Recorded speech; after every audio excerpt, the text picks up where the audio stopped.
There are over 7 million mentally ill and emotionally disturbed children in America. This program is about some of those children and the institutions they live in. Children of Darkness, next on non-fiction television. This program is made possible by a grant from the Independent Documentary Fund, which is supported by the National Endowment for the Arts, the Ford Foundation, the Corporation for Public Broadcasting, and public television stations, with additional funding from the following.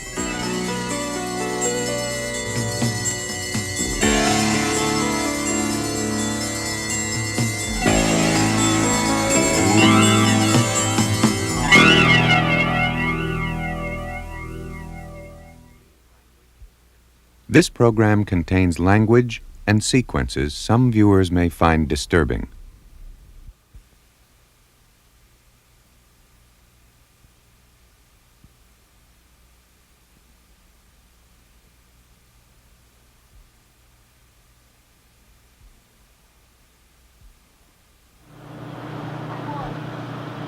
His name is Brian. Along with 16 other mentally ill children, he's on a bus trip to the zoo. Brian believes that somebody is following him. A truck. Truck's following us. A truck's following us. A truck's following us. A truck's following us. That guy back there is driving me crazy. Oh, God. Oh, God, they dropped in. Oh, God. Oh, John Wax, you better stop that truck. John Wax, you better stop that truck. I'm going for bus!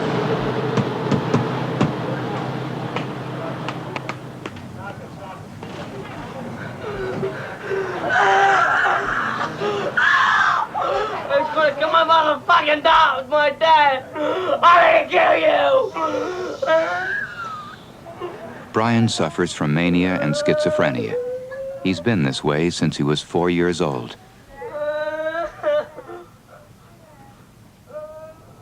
Brian lives here at Eastern State School and Hospital in Trevose, Pennsylvania. 160 children live with him. They're psychotic, schizophrenic. They suffer from organic brain damage and autism. Some are hyperactive, some totally withdrawn. Some are suicidal. I was trying to kill myself so I could be with my mother. That may be hard to understand, but I feel as though once you're dead, you'll be able to be with the other people that are also dead. I love her a lot. And I don't even know her, and that's what's so funny. Like, 'cause I was so young when she died. I don't even know what she looks like or anything. But I just wish she was alive. I have an identity problem. My mom died, my father took off on me, and it hurts. It hurts a lot. When you started cutting at yourself, what was going on inside your head? I just wanted to die to be with my mom. I didn't care no more. I didn't care about nobody no more. Are you going to stay alive or are you going to die? That's a tough question to answer because I don't know. Sometimes I feel like killing myself. Other times I'm happy and I want to live forever. Jerry's parents are alive, but because of his muscular dystrophy and emotional problems, they didn't want him. My parents were ashamed to go out because of me. They were ashamed to take me out, you know. It's like I was the black sheep of the family, it's like. Tomorrow is his 2-year anniversary, and his parents just more or less dropped him off here and said, "You got him, see you later," and took off. When my mom brought me here, I seen her, and I ain't seen her since that day. Since that day she brought me in here, I have not seen her. And 3 days after, they took off to Las Vegas and just left me here. And I didn't know for 6 months, because I was trying to call them at home, and I got somebody else moved into our house, and 6 months later, they let me a letter saying they were out in Las Vegas. And they enclosed it with a check for $20. I guess it's about time that I say something to the fact that they don't want me no more, and they never will, and that it's time for me to get out here and make a life for myself, which I plan to do when I leave. Can you do it? Yes, I think I can. I think I can.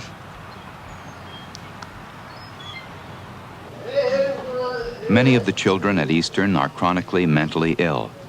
They'll never see what we see, hear what we hear, think in ways we do. How much lube you got in there, son?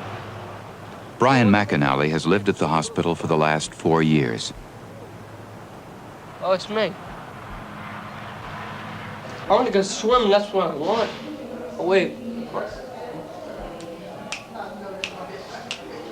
Yeah! Praise the Lord, Jesus. Praise the Lord. We're buddies, right? Thank you, everybody, for coming. Thank you. Praise the Lord. I want you to lay down, please, Brian. Come on, I want you to lay down, okay? Don't get me sweat. I'm not going to get you sweaty. I just want you to lay down. Lay down, Mark. Because I think you need to relax. Okay. You're a little bit upset, okay? Okay. All right, I'll be outside the door if you need me, okay? It's a dentist's office. It's a dentist's office. Hi, doctor. Do you know what's going on with him? What's the matter with him? You know what's going on? Not really. Brian is... It's kind of scary. It's falling, the cottage is falling down. Brian's a very psychotic young man. I mean, Mark. so like I said, he was doing really, really well up until about a month or so ago, and he started just regressing, going completely the opposite way. It's like he's coming unglued, and he's hallucinating a lot more. He really has no sense of what reality really is.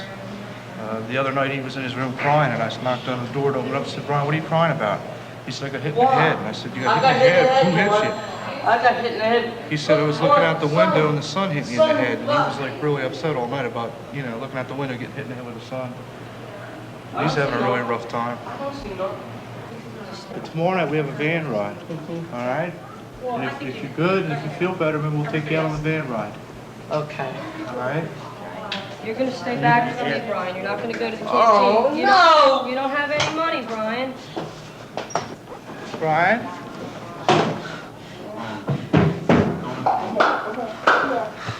Settle down, Brian. Come on. Now settle down. That's it. You breathe. That's it. Come on, lay down on your bed. All right, come on. Brian, no, you're not going to take this over. Come on. Well, Brian, do you want us to take it out of your room? No! Come on, I want you to lay down. Come on. I want you to... Yeah, you're getting Brian, yourself... you're getting all worked up. Come on. Come on.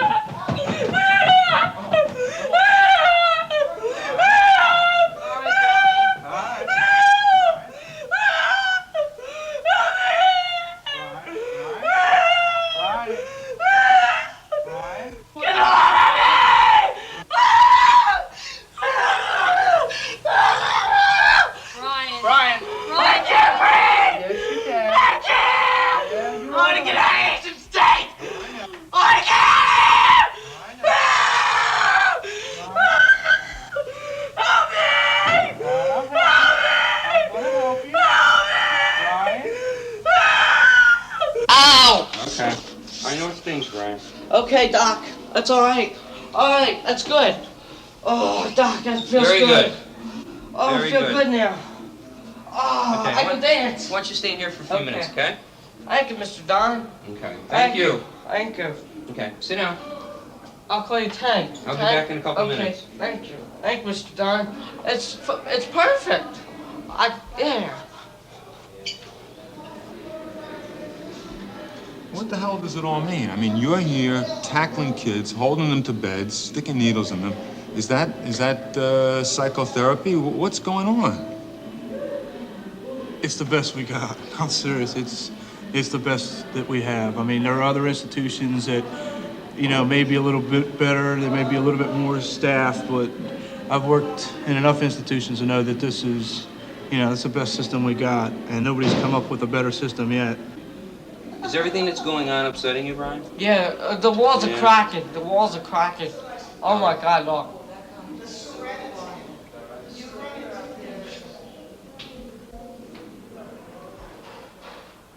Raphael, walk with the group, please. Eastern State is the largest children's state psychiatric hospital in America. This year's budget is for $13.5 million. That's $84,000 per year per child. For this, each one gets food, medication, and a place to sleep. For those who could benefit from it, there is almost no one-to-one or any other form of psychotherapy. The major therapy at Eastern is drugs. Almost every child there gets some form of psychotropic medication. I'd like to go swimming. Medication that alters the brain's chemistry in an attempt to control psychotic behavior. Olivia Lakes. Olivia Lakes. He's a likable boy. He is mildly retarded. I'm not retarded. I'm retarded, Well, right? in the sense of the word. Retarded. Some is due to environmental conditions at home. Brian was a product, I think, of an unplanned pregnancy. He was abandoned by his mother. He's never seen her, you know. Father is very much involved, very loving, He's coming to pick very me up concerned as Saturday. to what his future will be. Brian. All right, Brian. I look forward to every Sunday for Brian. It's my day. Sunday is my day. Sunday's the day Jim McAnally and his son have spent together for the past 4 years. It's the day Brian gets to go home. Most Sundays, Linda Nixon comes along too. She grew up next door to Brian, and he likes to think of her as his girlfriend. Mr. McAnally lost his leg in an automobile accident when he was 19. Now he's 70 years old and has had 2 serious strokes. When Brian's illness became too much for him to handle, Jim had to give him up to the hospital. But for the first 14 years of Brian's life, Jim raised him in this house in East Philadelphia. During the Depression, Jim earned a living selling bananas, oranges, and strawberries from a horse-drawn wagon. On the streets of Philadelphia, they called him the huckster. Brian, sit down a minute. All right, come on. I'm going to do the huckster for you. Okay. All sound, solid tomatoes, new white potatoes, hard heads of lettuce, fresh cabbage, string beans, bananas, 3 pounds per quarter. Be right there, lady. Yeah. Remember Fritz ate your leg off? Yeah, I remember that too. So how Fritz ate your leg off? I was laying on the couch taking a nap. Yeah. What's going to happen to Brian when I die? I don't know what's going to happen. Who's going to go take Brian out on Sunday or a Saturday? Who's going to bring him home for the holidays and show him the love and care that I show him? Maybe that's one of the reasons I shower him with affection now. To try to give him everything that I possibly can now, knowing that when I'm gone, he won't get it. Yet, Brian is taken care of financially. He won't want, but he will want love and affection. He will want love and affection. Where is he going to get it? Where is he going to get it? It was like afraid. There's nothing wrong with Brian in my eyes. Hi, Grandpa. Nothing at all. He's just a normal person to me. See, other people think he's, there's something wrong with him. But in my eyes, there's nothing wrong with Brian. Dog wants to go in the camera, too. Too many people tease Brian now. Too many people do. And I don't like it. So I stick up for him. What can I do? I think a lot of Brian. A lot. I really do. I think a lot of Brian. A peaceful and happy life for Brian. That's all I can ask for. But God will see fit to take care of him, watch over him, and that he doesn't have any heartaches more than he has now. One day, if he's lucky, Brian may go to a group home for the mentally ill. But there are just 5 in all of Pennsylvania, with just 45 young people living in them. So it's more likely that when Brian's too old for Eastern, he'll be sent to an adult institution.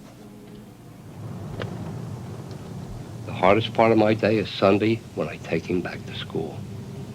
Knowing that I'm going home to an empty house when Brian should be with me. When Brian should be with me. And I have everything in Brian's room as if he's with me every day. When I go past that bed, I can picture Brian in it. When I'm going to bed at night, I can picture Brian in it. And it hurts. And it hurts. That's when I pray for him. You know where you're at now, Brian? Brian? What? Do you know where you're at now? School. That's right. And are you going to be good for Dad? Yeah. That's right. All right, let's go. Brian, come on. Kiss Linda. God love you. And let you shake hands with Dad. Okay. I love you, Dad. I love you too, honey. I love you a lot. Okay. Good night. Good night, honey. I'm gonna walk him over, Jim. All right, honey. This is the hardest part of the day. Just bringing him back here, knowing that I won't see him till next week. There's no Brian in the bed upstairs. I can't tell you anymore.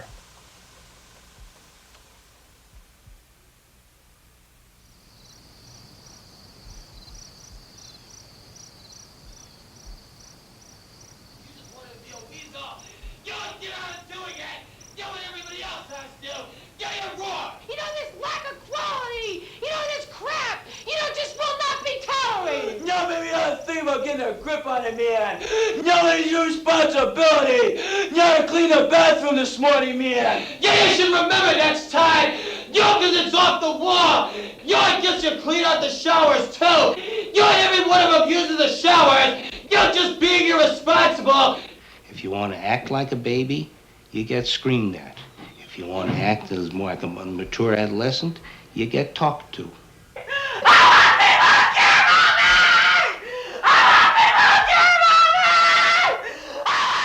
One of the things that we do here is we don't bullshit kids.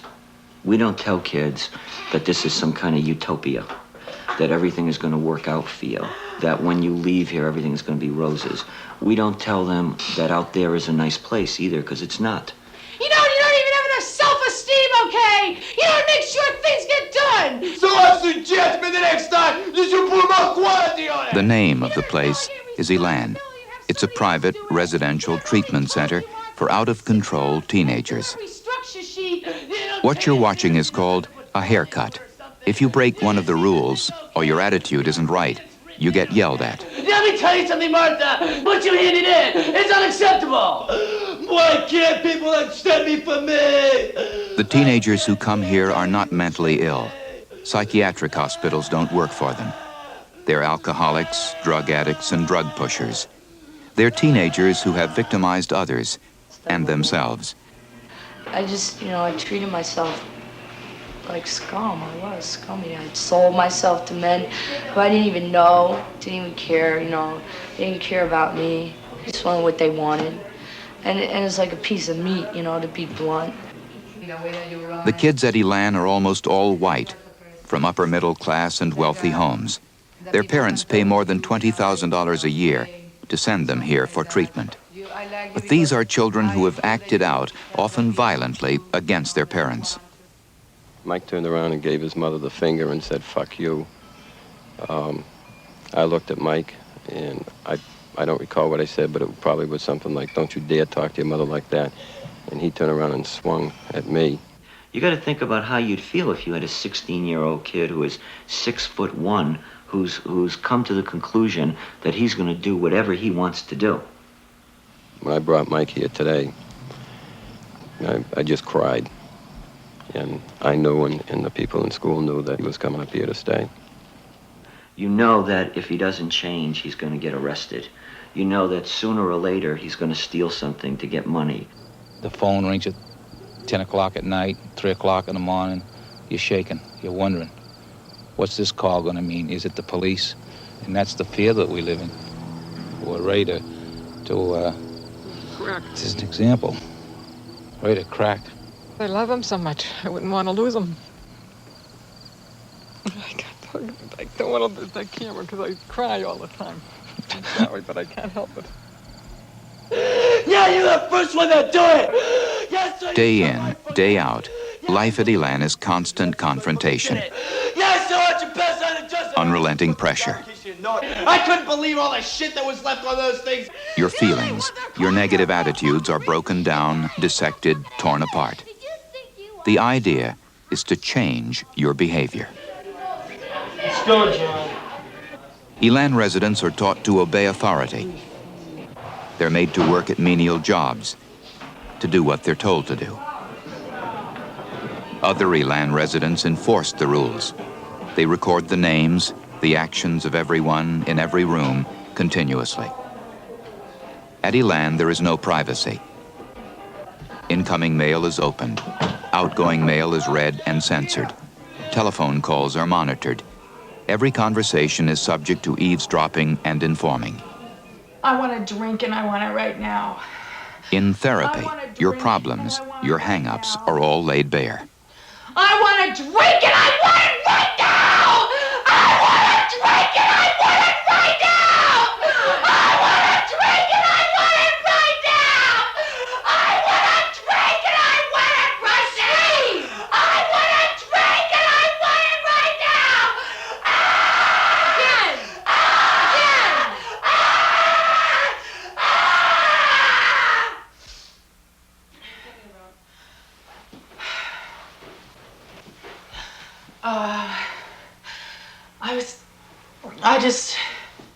When I feel like that, it's like there's nothing holding me back. I'm so out of control that I can't stand it. And it's like, I get really mad, you know? I think, because I know exactly what I'm doing, but I still want it. You know, I don't care about anything else but that. Before I came to Elan, about 6 months before, I had like 3 suicide attempts in a row. And it was in the back of my mind that, you know, if I drink again and if I go as far as I've gone before, I'm not going to be living anymore. Diane comes from a prominent Tucson family. She was a straight A student and won a scholarship to the University of Arizona. But drinking and drugs became problems she couldn't control. We're talking about attempting suicide by eating 15 pills of antabuse and then going out and having a glass of scotch. We're talking about waking up in the morning and just because you don't have booze, drinking shaving lotion just to get alcohol out of it. Okay, we're talking about going into convulsions and going into seizures and going into blackouts that you almost never came out of. I was at the point where I was pretty wasted one night. And I went out and I got a butcher knife and, you know, started stabbing myself in my stomach, which partly because I wanted my father to, you know, come and say, it's okay, Diana, you know, you're going to be all right. You know, you're a very sick little girl. We'll take you to the hospital and, you know, sew you up. And I just wanted him to know that he loved me because I felt like he didn't. I felt like nobody did. You have to make the decision whether or not it's worth it for you to live. You have got to do it for yourself. I want you to think about the times that you could never sit somebody down and spill your guts out. And I want you to say, I'm lonely and it hurts me. Hold hands and think about that. I mean, let's get in touch with what you are. I'm lonely and it hurts me. Think about that, Diane. Think I'm about lonely that. Come on. and it hurts me. Think about what goes on inside. I'm lonely and it hurts me. Let's go. I'm lonely and it hurts me. Come on. I'm lonely and it hurts me! I'm lonely and it hurts me! I'm lonely and it hurts me! Tell us about it! I'm lonely and it hurts me! I'm lonely and it hurts me!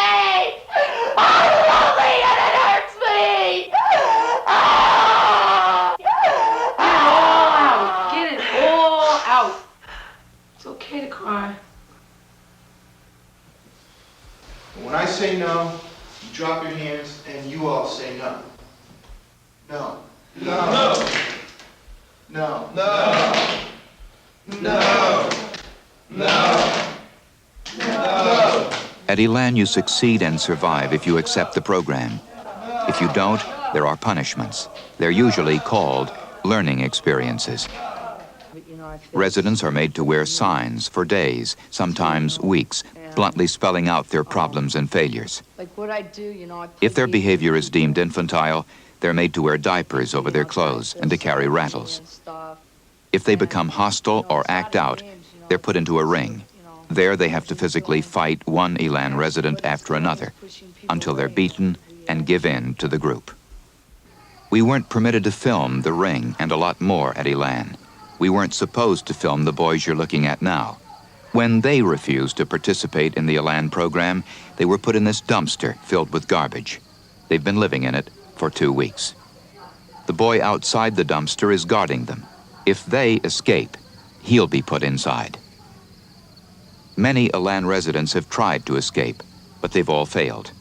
When they've managed to get off the grounds, trackers are sent out after them. When they caught this 15-year-old boy, he was put in a rabbit suit and leg shackles. Why did they put you in chains and in a rabbit suit? Because I ran away. When they put them on me, they told me, that they were going to be on me, until I left. But, it's been 2 weeks so far. What does it do? Okay, it humiliates him and it restricts his movement. He's run away from here 4 times, okay? He's run away from every place he's been before at least 17 or 18 times. I won't run away again. I told him that. I told him I won't run away again, but if they were going to put me in jail, they put me in jail. If they wouldn't, they'd have to make me walk around with shackles on. This boy's been in and out of juvenile detention centers for years and faced charges of breaking and entering and assault. For him, it was either Elan or jail.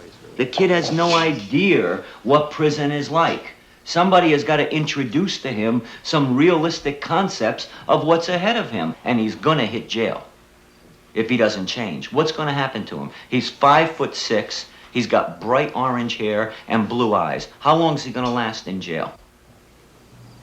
I'm not a dog, I'm not even a person anymore, This is supposed to be America, I still have rights as a human being to walk around. And I can't even do that with these things on. Those things stay on him. He decides how long they stay on him, not me. He makes that decision. If he came up to his director tomorrow and said, I want to get back involved, I want to change, okay? I want to participate, I want to try again, they would come off like that. Okay, if he wants to act like a criminal, he'll be treated like a criminal. It's that basic. Now, if that is robbing him of his dignity and robbing him of his freedom, then yes, I'm guilty of it. Elan claims its graduates are now leading happy, productive lives, that they're staying in school, going to college and working, that drug use is way down, and criminal involvement cut by more than half. But parents of some former residents dispute these claims. When Rhode Island parents complained, the state investigated and found that of 117 former Elan residents from that state, 70 had been arrested, and that one is serving a life sentence for murder in South Carolina. Nevertheless, this year, parents from more than 22 states and 8 foreign countries will send 200 of their children to Elan for treatment. Yeah, you did it anyway! Yeah, you just wanted to, man! Yeah, you don't really care! In the United States today, 5 million acutely mentally ill children need treatment of a very different kind. 500,000 are psychotic, 2 million schizophrenic. 1 in 5 suffers from depression. They need immediate psychiatric help, usually in hospitals. For most Americans, private psychiatric hospitalization isn't possible. The cost for one child can be as much as $120,000 a year. Medical insurance doesn't come close to paying for it.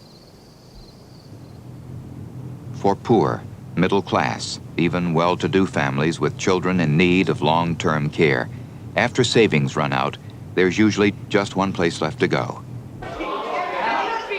the state hospital. In our country, 20,000 children are admitted to them every year.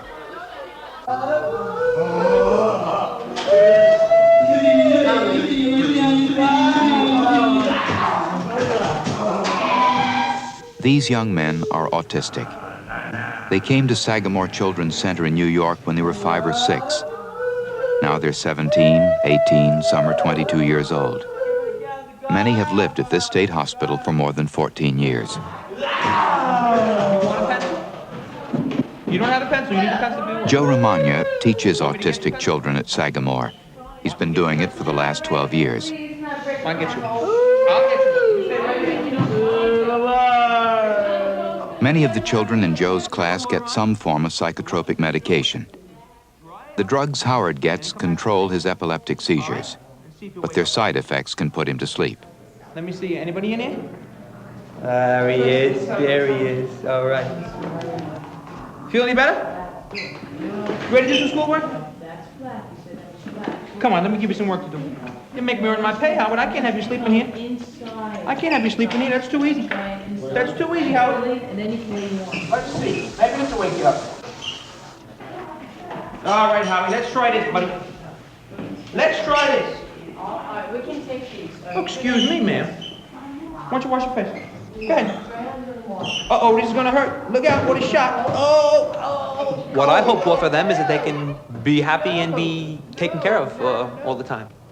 I don't have hope for all of them they will be like you and me. I don't think that's possible at this point. You take a kid who's 18, 19 years old, hasn't learned yet to speak, can't write his name yet. I have hope that they're going to be totally normal. I can't say that I always felt that way. When these kids were 7 and 8, I used to think so. A specific kid, I would say, yeah, this kid is he'll make it. He'll be, he'll straighten out. He'll be a lot better off than this. But, 12 years later, I see a kid almost the same as he was. He's gotten a little bigger, he shaves now, or somebody shaves him, but he's not totally, he's not a hell of a lot better than he used to be. Autism, as far as researchers know, may be caused by brain damage, organic brain disease, or by genetic factors. One hypothesis is that autistic children inherit a lack of resistance to a virus that destroys part of their brains. A child can be born with autism, or it can take as long as 3 years to appear. But early on, there's usually a feeling, a recognition that something is not right with your child. Spell Lisa for me. Spell Lisa for me, Lisa. No, put your pencil down a minute. Why don't you spell Lisa for me? Don't write it, spell it. How do you spell Lisa? What letter does it start with? L. Good. Then what's next? I. Uh-huh. Then what? K. No, that's a different word. You're looking at the wrong word. Spell Lisa for me.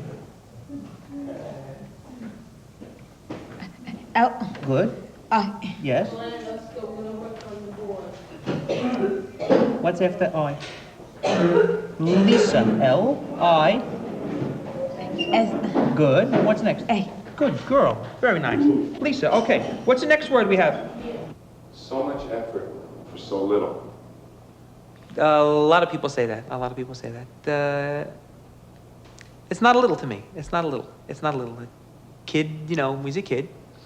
And, he deserves a chance to be here like everybody else. He deserves a chance to get better, to enjoy himself. What are you doing, Howard? The kids need to have somebody close to them. And it's important to me, while I'm doing what I'm doing, that I'm close to the kids too. Come on. They are, a lot of them, very special to me, the kids. Some more than others, the ones I know longer, I feel very close to them. I have no plans to do anything but this for the rest of my life. I mean, I'm certainly comfortable doing this. I get a good feeling I work with these kids, and I think I'm doing something for them. And I think they appreciate me, What do we send you to school for? You character. Sometimes you can bother me, but sometimes you gotta do your work, right?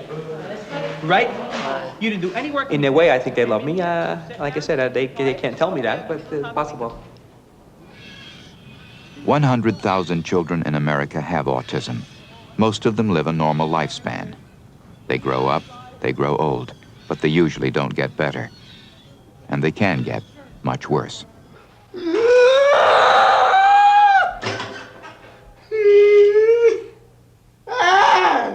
The boy's name is Billy Calhoun. He was admitted to Sagamore's autistic unit when he was 7. Now he's 20. Billy was transferred to the Sagamore Infirmary after he became self-abusive. He's lived here in restraints for the past 2.5 years. For this one, we haven't found an answer yet, and we've been working very hard at it. He's beaten himself in every part of his body. He's thrown himself into the ground, into the floor,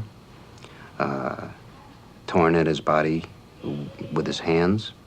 He's rubbed himself against objects to raw skin. He's beaten his head to the point of detaching his retina. Not once, but twice. Any way that I could think of that he could abuse himself and injure himself, he's done it. Why is this child? Why did God create it? And that's all I've always wondered, you know. What does it mean? It has to have a meaning. Everything has a meaning. What is his meaning? Why is Billy here? I don't know. It's okay, Billy. 3 times a day, Billy Calhoun is made to walk so his muscles don't deteriorate. The rest of the time, he's kept tied up. During those walks, he's watched carefully because of his previous violence towards the staff. Doctors at Sagamore have tried drugs and special diets to try to help him, but so far nothing has worked. Now they're considering more radical treatment, including aversive shock therapy. A device is applied to the body, which produces a very intense, painful reaction. I've been told that it's a type of pain which you don't know. It's not like sticking your hand in a socket. The idea would be to stop his self-destructive behavior, using pain as a punishment. And if Billy's condition doesn't improve, Sagamore doctors say they'll reluctantly consider a lobotomy. A lobotomy, to my knowledge, is irreversible and destroys part of the organism. But I suppose that if it came down to the point where there absolutely were no other alternatives, then I can see where that could be a consideration if it meant keeping him alive. He's coping, I guess. But don't let it get any worse where he's miserable all the time. If he's not going to get any better, fine, but if he gets sick, as bad sickness, make it a sickness that would take him, as opposed to a lingering, any more pain. In this business, there's no guarantees of success. We're not God. We're the hospital. We're trying to do the very best we can. What about making him better? I can't do it. I can't do it now. I'd like to find a way. We all would. Many years ago, there was a member of our family that has handicapped children. And she went to church and asked the priest, why me? And she said, the priest said to her, don't you know God looks all over the world to give these problems to, and he never gives them to anyone who can't handle them. That was very satisfying to me. I thought, okay, there's my answer. I didn't ask for this. We never knew that we had handicapping conditions in the family. And they're showing up in these generations. And I figured, okay, if that's what you gave me, I guess you figure I can handle it. So it's just the way we've lived it. More than half of the children you've seen in this film will retain their illnesses into adult life, and most of them will be sent to adult institutions. For parents, what looms ahead is frightening. A realization that their children may never get well, that their lives may be spent in institutions. And there are other fears. Fears that come from giving up control of your child's life, and of placing that life in the hands of strangers.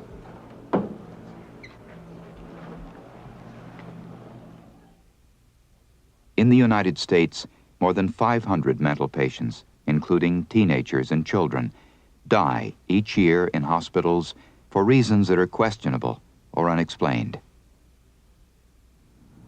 3 of those deaths, all involving young people, and all under strikingly similar circumstances, took place at South Beach Psychiatric Center in New York.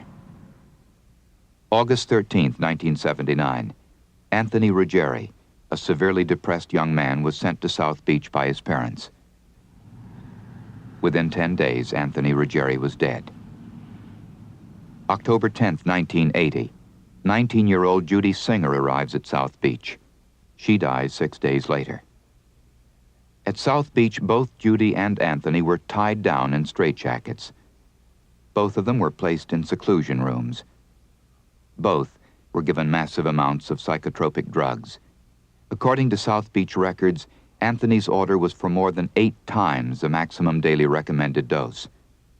The doctor who ordered Anthony's medication and who supervised Judy Singer's treatment just before her death was Dr. Jonathan Kane, Chief of Service for the South Beach Intensive Care Unit.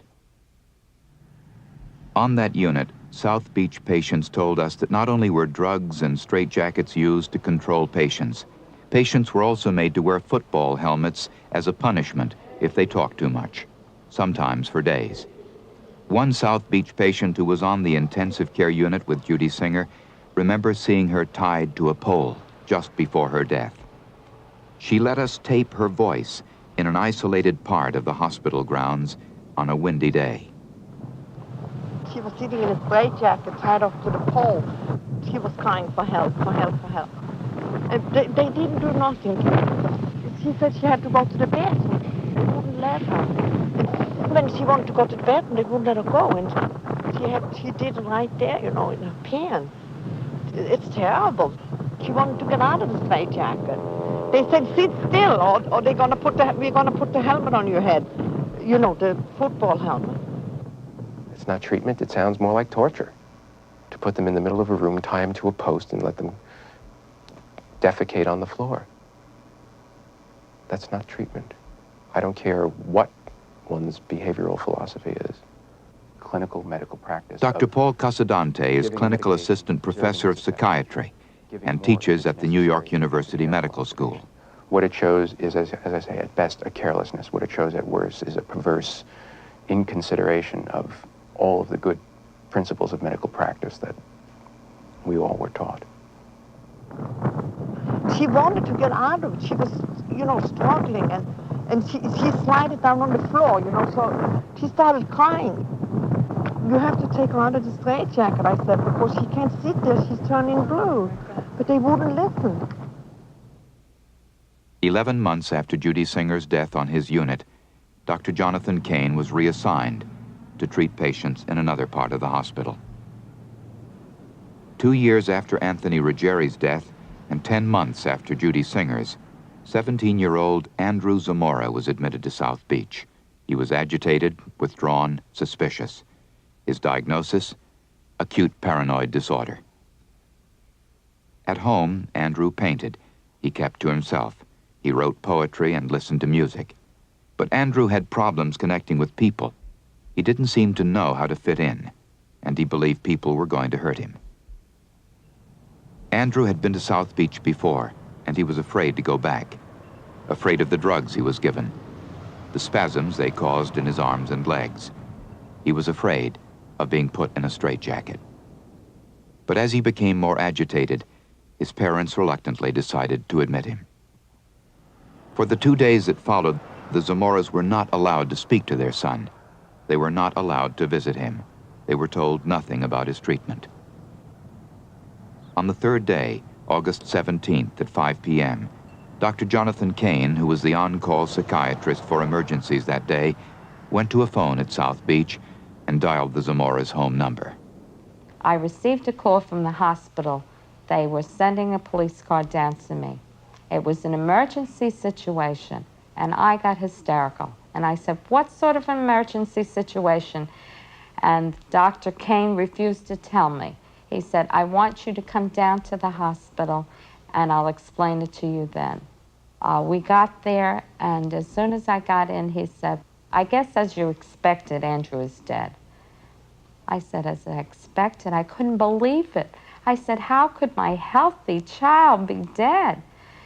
I said, you gave him something he shouldn't have received. What did you give him? He says, I don't know. I'll have to look up the medication. According to South Beach records, along with other drugs, Andrew was injected with Thorazine. His mother had warned the South Beach staff he'd been given it before and that its side effects were devastating. But he was injected with it anyway. Following that, he began biting his tongue and moaning. But hospital records show the staff believed he was faking a reaction to the drug, and a canvas bed net was thrown over him and tied down to the corners of his bed. I hate this thing that happened to my son, a healthy child, full of life, and I bring him 2 days before, and now he's dead. We asked South Beach for an explanation. 3 young people enter the hospital, and within a few days, each of them is dead. But Dr. Lucy Ray Sarkis, director of South Beach, wouldn't answer our questions. The chief of the intensive care unit, Dr. Jonathan Kane, refused to be interviewed. The commissioner of mental health for New York State denied our request to film conditions at the hospital. And Sarah Connell, regional director for New York City, told us, quote, "We don't have anything to say about South Beach and we're not going to." But there were people who worked there who did want to talk about South Beach. Anybody could die there. Anybody could come into an overcrowded, understaffed unit and react so badly that they could die. Anybody. People got medicated to the point that they became zombies. I remember seeing people drooling from the mouth, people unable to control urinary until they got to the bathroom or defecation, totally lost control of those muscles. I just questioned a lot of things going on. I mean, under the name of mental health, I felt the people who were labeled patients were used as experiments. They were like guinea pigs. On August 17th, Andrew Zamora was injected 3 times with Serental, a powerful psychotropic drug. One of Serental's side effects is to disrupt the body's ability to cool itself. Andrew was in a room where the air conditioner was turned off. The windows were sealed shut. Andrew was kept tied down as the heat in the heavy canvas bed net became unbearable. Just imagine what it's like, that you're sweating, that the heat is building up inside of that canvas bag, that there's very little means of your perspiring other than through your head. Imagine what it's like to be struggling against that. I'm angry. I'm angry because I think my son suffered, and it hurts me. I can't stand to think that somebody would treat somebody else like that. A good portion of the time I see them as potential sources of aggravation for me. There's nobody that I'm dealing with that I love. And just to be sure that I don't feel any sort of attachment like that, I just go to the opposite extreme. I still have a hard time seeing the people I'm dealing with as people. Andrew had no control over his tremors now, the muscle spasms. His eyes rolled back in his head. And now the staff had second thoughts about him faking a reaction to the drugs. So they gave him more medication to try to control the side effects. By that time, though, drugged and tied down, what had happened to Anthony Ruggieri and Judy Singer before was happening now to Andrew Zamora. And at 4:45 p.m., he was dead. If I said they killed him, would I be wrong? That indicates to me a deliberate attempt on the part of the staff. If I said they let him die, would I be wrong? That you would not be wrong. I tried for 8 years putting in reports about that place. And I just quit because it fell on deaf ears. No one wanted to hear it. We have had patients hang themselves in a 6-foot closet. 2 of them. They just walked inside the closet, tied something around their neck, put it on the hook, and just sat down and hung themselves to death. Where was the staff? I hope that God has Andrew with him and at peace. I have this feeling when I was at Mass today, it was such a beautiful Mass, that he was at peace and he was with God. I believe that there has to be a better world in this life because I think there's too much suffering and pain in this life, and after we die, there has to be a better world. And I'd like to believe I'd have some peace in our lives if I could believe that Andrew's happy now and is in a better world than he left. The most thing I can love in my life is my son. Very much. I can't even express. I am suffering now because of him, and I'm blaming myself of his death. And I love him very much, very much. I can even, I don't have the words to express the love of my son. The most important thing in my life today is to communicate with my son. Communicate. And I wanted him to tell me, Daddy, you're right. You was a nice man. You're not guilty of my death. But now when I don't have my son, God, you help me. Help me talk to him. Help me talk to him and telling him all the wrongs I did to him, that I feel sorry. He cannot hear me. When I'm looking at him in the funeral parlor, I talk to him, he cannot talk to me, and now I want you to be between him and me and telling me what he feel about me. In the year and a half since Andrew Zamora died, there have been 62 more patient deaths at South Beach. New York State is currently investigating 14 of those deaths, which they consider questionable and unexplained. Dr. Jonathan Kane, Chief of Service of the South Beach Intensive Care Unit, resigned 3 months after Andrew died. What I think this should serve to show is that without careful clinical supervision, without well-trained people, without people who are interested and concerned with their work, that incidents like this can happen. We need people to take a more active interest in the mental health system, and not just the patient advocates who get up there with cardboard posters and protest all treatment, and who throw rocks at the gates of the state hospitals, but rather people to take an active interest in staffing the hospitals and improving the quality of care, and not just hoping that things will get better, because hope will not do it, no matter how deep.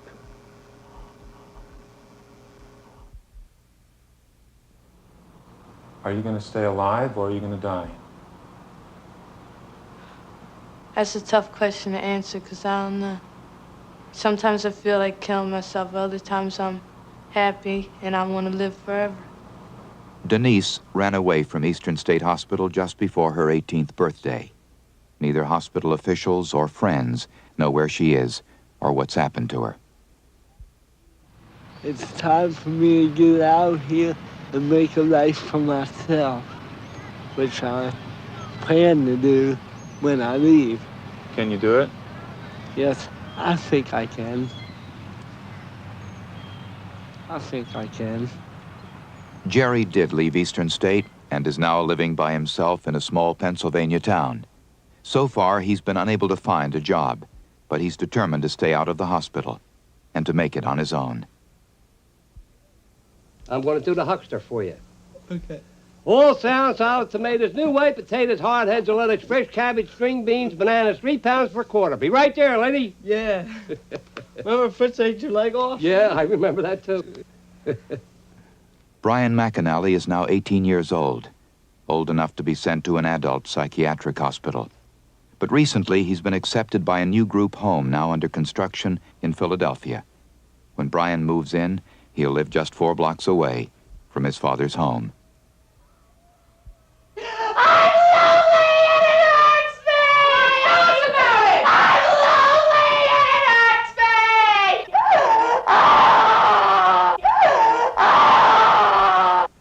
After 18 months at Elan, Diane graduated in the summer of 1982. Now she works as a secretary and plans to go back to college. But when she's lonely or depressed, she still drinks. Why is this child? Why did God create it? And that's all I've always wondered, you know. Why is Billy here? I don't know. Billy Calhoun has not been given aversive shock therapy or a lobotomy. Although he still lives in the Sagamore Infirmary, now he's out of restraints 13 hours a day. For the past year, the Sagamore staff has worked intensely with Billy, rewarding him with praise and affection for not hurting himself. And his self-abusive behavior is almost gone. Billy's improved so much that now he's able to attend a special school with other children.